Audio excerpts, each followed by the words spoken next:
Families are separated, the rationing of food and water continues, and many hospitals are running out of critical supplies. That's the latest from Canadians on the ground in Gaza, as so many people right now are fighting to survive.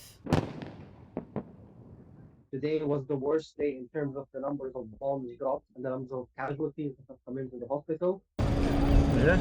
Mansour Shouman is a Canadian living in Gaza with his wife and 5 children, and they are among about 1 million people who have now fled from the north to the south after Israel's evacuation order.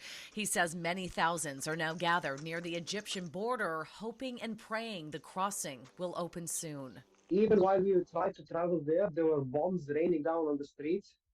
We saw wreckage all around us.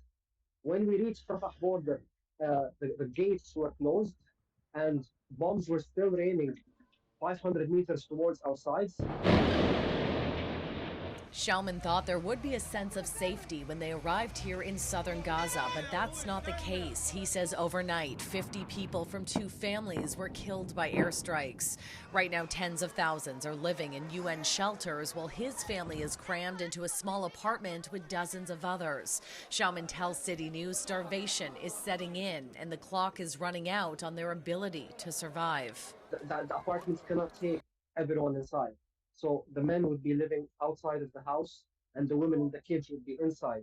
Men here are fasting, whoever can, just to be able to keep food and water rations available for the women, children, elderly, and the sick. And people are making dangerous choices to get out. Our colleagues at Omni News spoke to one man with the Palestinian-Canadian Friendship Association who was able to escape. Abdul Rahman Al-Kalani says with the help of relatives, he crossed illegally into Egypt under very harsh conditions. Very, very difficult under the bombardment of the borders there.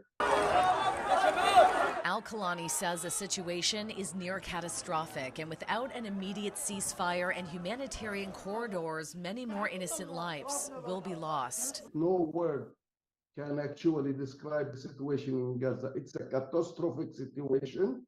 If no strong power can push Israel towards top bombardment of the civilians in Gaza, you will see no Gaza on the map once again. Now, these Canadians in Gaza also tell us that medical supplies are scarce and that people are dying from things like infection. Many hospitals have been running on generators for days, and some will be out of fuel in a matter of hours. Shauna Hunt, City News.